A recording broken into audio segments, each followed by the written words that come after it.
Welcome back to Two Beard Gaming. This is TF Banana, where we're giving you a sneak peek at developer Edelweiss, the team behind Astebreed's latest for the Nintendo Switch, Sakuna of Rice and Ruin. Do me a favor, hit that subscribe button, and be sure to hit the bell icon so you can get more updates as this game, as well as many others, are coming along with the content we are dropping on a near daily basis.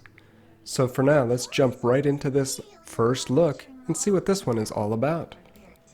In Sakuna, players are going to find themselves taking over the role of, well, Sakuna. She is actually the daughter of the warrior god and the harvest goddess. And to be fair, one spoiled brat. After being thrown out of the heavenly kingdom, or what they call in this one the lofty realm, back down to the lowly realm, or earth in this instance, she actually has to, well, survive. And the only way that she can do that is to reconnect with her roots, which in this instance means she has to learn how to grow rice. But in order to do that, she's got to go out on hunts as well as cleanse the land of the demons that inhabit it.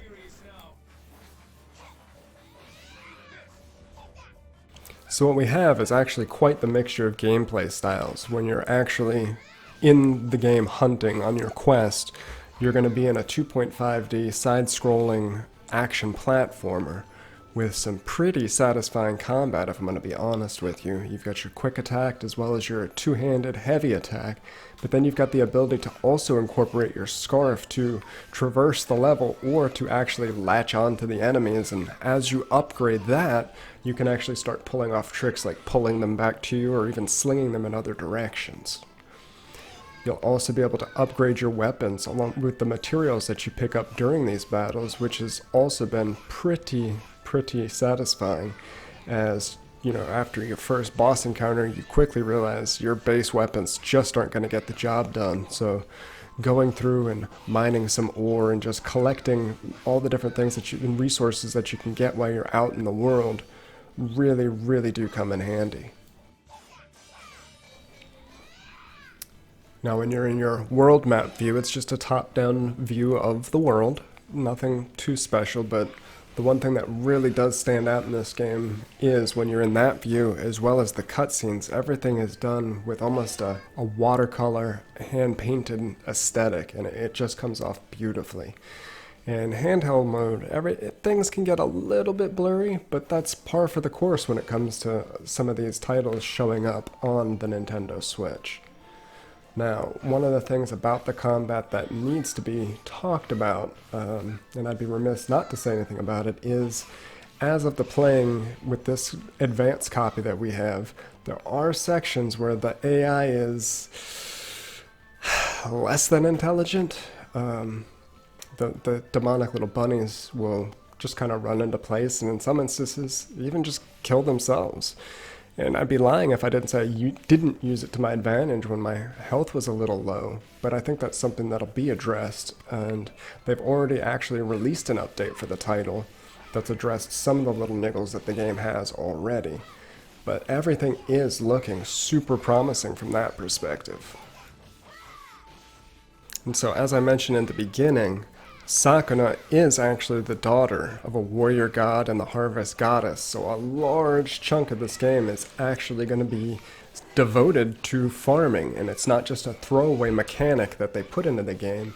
It's actually its own set of gameplay, kind of set in a 3D realm where you're actually learning some of the techniques truly used in harvesting rice. And I'm going to be honest with you, while it's engaging and it's neat to see, I can see where some players are going to be turned off by it because the mini games involved with it do get tedious, as the actual harvesting can, for lack of a better term, get boring. But the planting itself, backed with the relaxing traditional Japanese music, is fantastic, and I see the point of the game, because the fact that you've been thrown out of the lofty realm back down to earth to kind of rediscover who you are, it's forcing you to go on that journey with her through the tedium that is basically the chores and labors of having to plant your crops, And the crops are important to you in this game because that's what you feed on with your companions through the harsh winters. And so it's important that you learn, and as you upgrade, you get the ability to see exactly where it is you're supposed to be planting. Whereas when you first start out, you just kind of throw it down there and see what happens. But you're also responsible for things like making sure that your fields aren't flooded and balancing that out. And as the game progresses further, you also develop more farmland below. But from what we can tell so far, you're only responsible right now, especially in the early portions of the game, for the little plot in the first village that you settle in.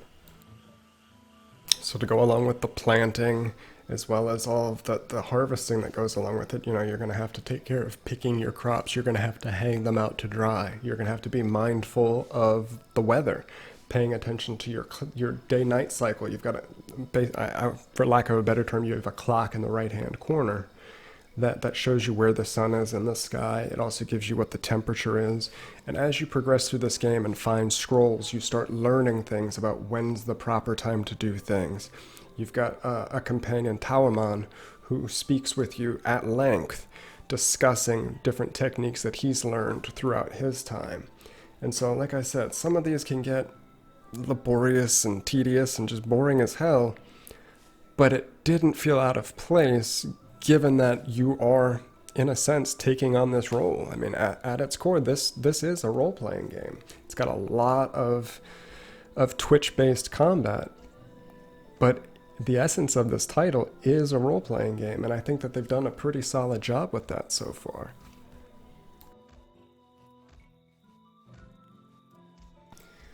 Another point worth mentioning with this title, the opening majority of this game is fully voice acted, and it's fantastic. When you descend into the lower realm, it becomes more of a reading thing. Everybody's kind of got some quips here and there.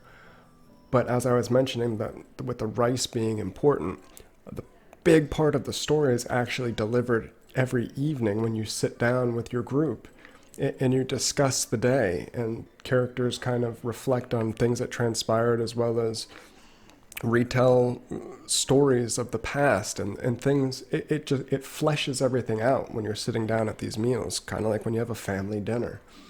And in some instances, these are actually fully acted out. And in those situations, you definitely know that, hey, I really need to be paying attention here. But on the whole, as far as first impressions go, Sakuna of Rice and Ruin is shaping up to be a fantastic title, and definitely one that you need to keep your eyes on.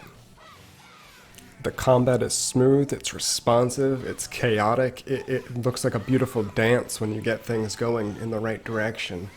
The voice acting is fantastic. Her voice can get a little annoying here and there with just the little chirps that come out of her mouth, and a lot of it's also her personality. It's going to be kind of give or take with that. But the enemy design is well done. The way that it's presented, like I mentioned earlier, just kind of the watercolor aesthetic is absolutely beautiful. The music is just spot on and really just kind of fills out the rest of what's going on here. So definitely add this one to your must-watch list, and keep it close here to Two Beard Gaming, where we will continue to have more coverage on Sakuna as it approaches its mid to early November release. We will definitely have a review for you, as well as continuing coverage. Until next time, this is TF Banana. Peace.